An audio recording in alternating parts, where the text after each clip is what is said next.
bem-vindos a mais um episódio do podcast Viver Melhor a Falar. Estamos aqui na Clínica Viver Melhor em Irmesinde e hoje tenho comigo a doutora Helena, psicóloga, aqui na clínica, e vimos falar sobre um tema muito atual, uma questão relacionada com a parentalidade, e vamos abordar alguns temas dentro desse tema. Antes de mais, olá Helena. Olá, Cristiana. Obrigada por estar aqui connosco. Obrigada também pela oportunidade. Hoje convidei-a e estamos cá para falarmos sobre um tema que lhe é muito familiar, algo que sei que gosta muito de vivenciar e de intervir, neste caso a parentalidade. Mas antes de entrarmos por esse tema, falar aqui um bocadinho sobre o seu trabalho, quais são aqui as áreas que realmente está mais disponível, todas essas questões.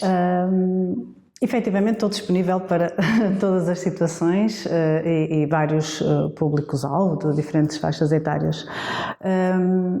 Mas ultimamente as faixas etárias que recorrem mais à psicologia de facto são os adultos, pais ou não. Dentro dos pais, a grande preocupação no comportamento dos seus filhos mais pequeninos, mais crescidos, adolescentes, portanto várias etapas, várias fases do desenvolvimento da criança que assombram os pais de alguma forma e que pretendem ter algum apoio, algum acompanhamento, perceber efetivamente o que é que podem fazer para melhorar também o bem-estar psicológico dos seus filhos e da família em geral, não é? Acaba por ser um todo, porque quando um elemento não está bem, toda a família fica disfuncional e é muito importante e cada vez mais os pais recorrem a profissionais qualificados, o que é muito bom. O que é muito bom, sem dúvida. Sim. E aqui na clínica, o público que tem chegado tem sido maioritariamente os pais com crianças com alguma necessidade especial, alguma problemática? Sim, recorrem a mim alguns pais com um foco muito interessante em idades mais da infância, da primeira infância, relacionados com as birras, sim, comportamentos mais disruptivos. Desafiantes mesmo, quer em casa, quer em locais públicos, o que cria os constrangimentos que todos nós sabemos, não é? Difíceis de lidar. Público, claro.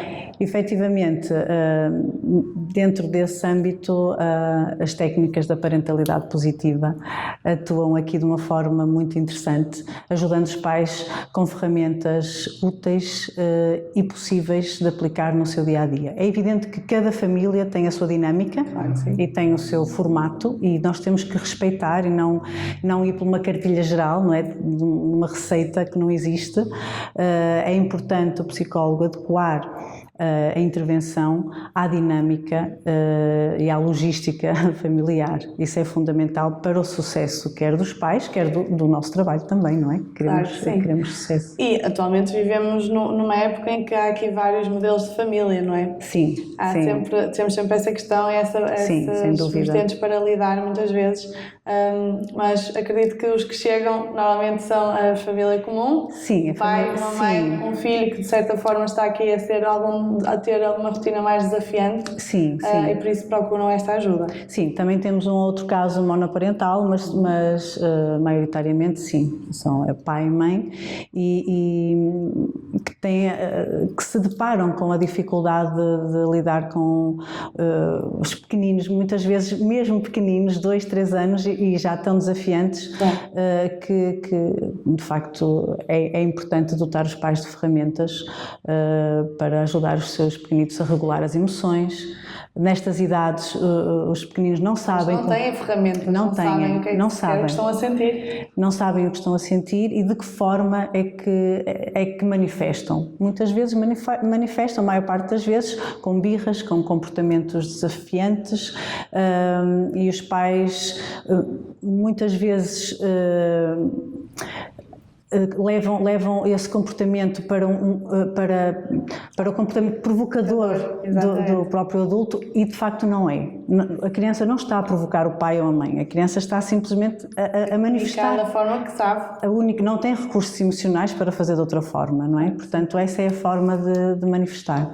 E é por aí e tranquilizar os pais que isto passa, não é? Sim, tudo são fases. Exatamente. E que o desenvolvimento das crianças tem mesmo que passar por esse tipo de fases para poderem chegar a uma idade de adolescência ou idade adulta mais orientados, mais regulados, com todas as ferramentas que realmente precisam para poderem continuar a evoluir e a ter aqui um desenvolvimento harmonioso. Exato, e ao longo do tempo vão crescendo com as ferramentas, juntamente com os pais, não é? Há outras fases também desafiantes, chegando ali aos 13, 14, 15 anos, temos ali uma outra fase também interessante, e que, se for vista desta forma, interessante, é mais fácil também para os pais e para os próprios adolescentes lidarem com todas as alterações hormonais, não é? Físicas e psicológicas, relacionais, emocionais que atuam nessa fase. Sim. Ok, então imaginando que eu teria um filho e estaria aqui a recorrer à Helena, neste caso, para me ajudar com o meu filho, que está a passar por uma fase mais complicada, uma fase que está, de certa forma, a apresentar mais birras, que o fim da tarde é sempre um momento mais desafiante. E é de facto. Que as rotinas diárias do final da tarde e da noite são aqui as que causam maior stress e maior perturbação lá em casa. Como é que seria a primeira abordagem? Ok, muito bem. Para já, o final do dia é de facto difícil para todos nós, e para as crianças não seria diferente, não é? Se a criança está ou nos avós ou numa creche, há uma série de frustrações que passa ao longo do dia, e é no Porto Seguro que ela vai descarregar todo aquele emocional que teve durante o dia e que não conseguiu manifestar de alguma forma. Para já começa por aí.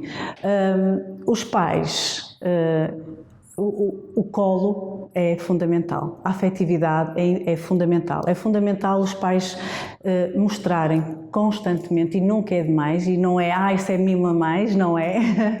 Efetivamente, a criança precisa de saber constantemente, e quanto mais pequeninas são, mais precisam de ter este comportamento até verbal reiterado, que é o eu amo-te muito, eu gosto muito de ti, eu estou aqui para ti, eu entendo o que sentes. É muito importante esta frase. A criança está a fazer uma birra de final do dia, os pais estão cansados, estão desgastados também do seu dia, mas é importante que parem naquele segundo e que digam à criança que estão a entender o que ela está a sentir e que estão ali para ouvir o que ela tem para dizer. E não berrar, começar logo aos gritos, a dizer para, tirar do sítio. Aí vai haver uma escalada emocional de ambas as partes, e vai ser difícil de regular. A criança fica insegura, os pais ficam tristes porque no final porque também não querem este tipo de reação, neste braço de ferro, não é? E cria todo um final de dia ainda mais desgastante. Portanto, para iniciar é este afeto, esta forma de entendimento que é necessário. Depois há uma série de estratégias, muitas vezes as crianças manifestam-se a bater e batem nos pais, nas pernas, e batem nos irmãos, e há uma dica muito simples que eu acho que todos os pais podem fazer, que é construir a caixa da raiva. Podem dar outro nome, constroem com a criança, e sempre que a criança tiver necessidade de bater, se perceberem este comportamento, ou nos irmãos, ou até nas paredes, ou podem se magoar, então vão à caixa, ou no tambor, e batem no tambor, batem na caixa, e fica lá. Se fizerem uns furinhos na caixa, ainda melhor, porque depois, no final do dia, no final de 2 ou 3 dias, pegam na caixa com a criança, vão até à janela ou um sítio, e deitam, ou ao jardim, fazem uma atividade que considerem. Isto lá está, depende da dinâmica de cada, e do tempo e dos gostos de cada um. Pegam na caixa com a criança e deitam fora aquelas energias negativas, e voltam a pôr lá a caixa, e isto a criança vai percebendo que não pode, primeiro não pode bater no adulto ou noutra criança, não é? E depois tem um sítio onde ela pode descarregar efetivamente as suas emoções que não consegue lidar ainda muito bem. E de certa forma este comportamento de forma repetitiva, não é? Vai chegar a um ponto que a criança vai conseguir regular-se sem ter esta necessidade de sentir esta frustração, esta raiva tão emancipada. Exatamente. O facto do pai ou a mãe dizer que entende o que está a sentir, ou simplesmente perguntar, mas o que é que sentes? O que é que estás a sentir neste momento? E a criança não vai dizer, estou triste, estou com raiva, não consegue dizer. Mas às vezes nem sabe o que é. Mas vai dizer, eu sinto aqui qualquer coisa aqui dentro, sinto muito nervoso, estou muito irritado, não é? E nós vamos conseguindo aos poucos desconstruir, explicar. Há vários livros, há jogos também que podem ser utilizados e podem trabalhar as emoções em casa, e será também um acréscimo, não é, de apoio do trabalho que é feito em sessão, claro. Exatamente. Sim. Pensando aqui, pronto, temos aqui uma dica para a questão da raiva. Sim. Achei muito interessante. Mas pensando aqui, por exemplo, uma faixa etária mais pequenina. Ali os 3 anos. A caixa é a partir daí, já dá. Já sim. Já. Pronto, então pensar aqui numa faixa etária então, pequenina, não é mesmo? Sim. Com a caixa, ainda assim, e uns pais que estão a ser reticentes a esse tipo de estratégias. O que é que nós podemos fornecer ainda mais? Quais são aqui as outras abordagens que podemos fazer para realmente capacitar estes pais, que também é muito isso, capacitar estes pais, realmente há aqui outras estratégias, outras formas de lidar com a frustração dos filhos e com as birras. Sim, é importante o colo, não é? É muito importante. O colo está ao mesmo nível dos limites. O pai e a mãe devem impor limites, mas devem dar muito colo, muito afeto, muita segurança. A criança tem que sentir que efetivamente naqueles 2 seres, não é, que são os pais, tem todo o apoio, toda a segurança, toda a confiança, e que pode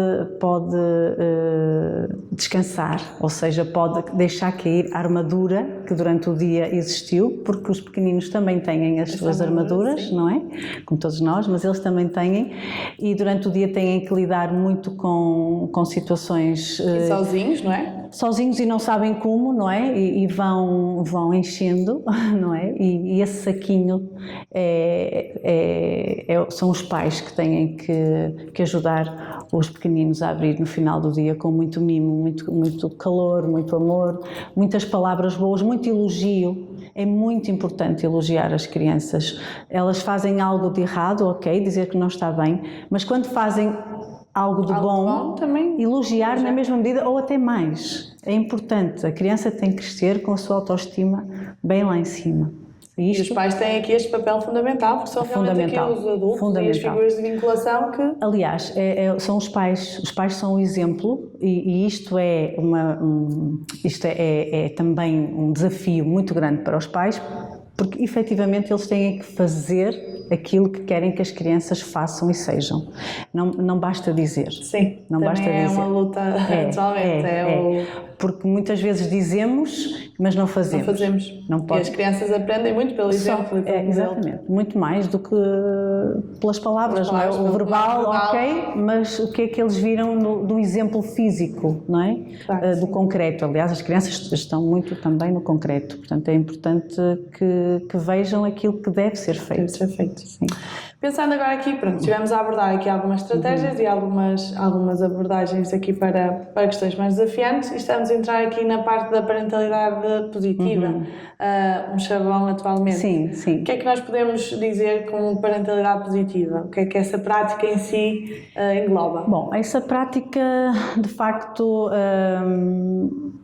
O fundamento da parentalidade positiva assenta nos limites, como é óbvio, mas principalmente na forma como os pais abordam o seu filho, o seu pequenino, da forma mais afetiva possível. Ou seja, sempre, acabei já por dando alguns exemplos, não é? Sempre pelo entendimento, sempre pela compreensão. O pequenino tem que perceber que o pai e a mãe estão a entender aquilo que ele está a sentir. E não pela punição, não é por aí. Sim, não é o castigo. Não é o castigo. É a consequência. É a consequência. Sim, e mesmo em termos de consequência é importante eles pensarem. Peso e medida, claro. Peso e medida, é importante, é preciso perceber a faixa etária, não é preciso perceber a idade, porque muitas vezes com 2 aninhos, com 3, não é? Não vão entender Não sequer vão o que é que estamos a dizer. A consequência, não é? Portanto, mas mostrando, se nós mostrarmos com exemplo o que é certo, o que é errado, e se fizermos assim, o que é que vai acontecer, se fizermos algo, nós temos que ter esta preocupação. Com crianças muito pequeninas, sempre dar o exemplo no concreto, para que elas consigam absorver e perceber, têm que entender. Ter o modelo correto, têm que entender. Mas, atualmente, ok, a parentalidade positiva até se entende como um modelo de parental aqui mais positivo, mais consciente, mais atual, mas acho que vivemos numa altura em que se está a ser muito confundida a parentalidade positiva com a parentalidade permissiva. Com a permissividade, sim. Sim. E nós, eu enquanto terapeuta, a Helena enquanto psicóloga, que lida também com crianças, muitas vezes lidamos com essa realidade. Há pais que realmente tentam uma abordagem positiva, mas muitas vezes nem percebem que estão a ter uma parentalidade permissiva. Sim. Isso tem os seus contras também. Sim, é importante não confundir, de facto, porque lá está. Por isso é que eu começo sempre por dizer os limites é importante serem bem definidos e não ceder. A negociação, há possibilidades de haver negociação, sempre, mas quando a criança, muitas vezes, já muito pequeninos, tem uma capacidade argumentativa grande. Claro, sim, eles agora parece que nascem ensinados. Há pequeninos que têm uma capacidade de argumentação grande. E aí há alturas em que não há essa possibilidade de negociação. Os pais não devem entrar em discussão de argumentos, claro. Ok? E até porque os pais são os pais que mandam, não é? Sim, têm que assumir a sua responsabilidade, a sua posição hierárquica na família. Há uma posição hierárquica e isso não deve ser desvirtuado, não é? Não deve ser alterado nem contornado. E atualmente acontece muito isso. Acontece, de facto, vemos crianças a comandar famílias inteiras. E não é todo saudável. Mas cabe aos pais terem esse pulso, esse freio, assim, para que as posições se mantenham. Sim. Olhando aqui um bocadinho para o que já foi falado, já abordámos aqui algumas estratégias, algumas formas de intervenção, alguns desafios que os pais passam neste dia-a-dia, nestas circunstâncias, a parentalidade positiva, aqui a diferença entre esta positiva e a permissiva, que há de ser aqui uma luta constante durante o tempo que corre. Nós deixamos aqui provavelmente os pais bastante curiosos e podemos realmente convidá-los a passar por cá, se tiverem a passar aqui uma fase mais complicada, que há realmente aqui sempre uma esperança, que nada está perdido, que não são menos bons pais ou melhores pais por passarem estas fases, que faz realmente tudo parte. Se pudermos aqui dizer, por exemplo, 3 dicas para estes pais que estão a passar aqui este desafio. Sim, e Cristiana, para começar, de facto, não há bons e maus pais. Nós todos fazemos o melhor que sabemos e que podemos e que conseguimos com as ferramentas que temos. E, efetivamente, é isso também que quero passar aos pais. Todos fazem o melhor que conseguem, porque todos querem o melhor para os seus filhos, claro, não é? Sim. E nós estamos cá para ajudar, por isso temos cá a porta aberta, não é? Em relação às 3 dicas, o que posso agora assim rapidamente dizer, podemos não podemos esquecer, os limites é importante. Manter os limites, as crianças têm que perceber aquilo que podem e não fazer, isso é fundamental para a criação, para o desenvolvimento também da sua personalidade e dos seus valores. Saber escutá-los. Desde muito pequeninos, eles têm sempre coisas para nos dizer e é importante nós pararmos e escutá-los de uma forma carinhosa, não é? Escutá-los com... E atentos. Sim, atentos, e escutá-los com o coração, que de certeza que vamos ouvir muito do que eles têm para nos dizer. E podemos também... falar da questão aqui, que tudo é uma fase. Sim, tudo é uma fase e tudo passa, não é? Efetivamente, passam as boas, passam as más, e a nossa vida, toda a vida, o nosso ciclo vital é constituído por fases. Portanto, esta será mais uma e é muito interessante, é das mais ricas. Das mais importantes dicas que podemos realmente dar. É isso. Que tudo acaba de passar e que é preciso aproveitar também, mesmo até estas birras, porque no final acho que tudo deixa saudades, pelo que me dizem, claro. Deixa sim, por experiência digo que deixa. Obrigada, Helena, uma vez mais. Obrigada, eu também. Obrigada. Deixo aqui o convite, se precisarem, se estiverem a passar por um momento destes, uma questão de parentalidade, mesmo que estejam simplesmente a preparar-se para ser pais, por exemplo, também é uma das questões que podemos ajudar. Esperamos ver-vos aqui no próximo episódio. Até breve. Até breve. Obrigada. Obrigada.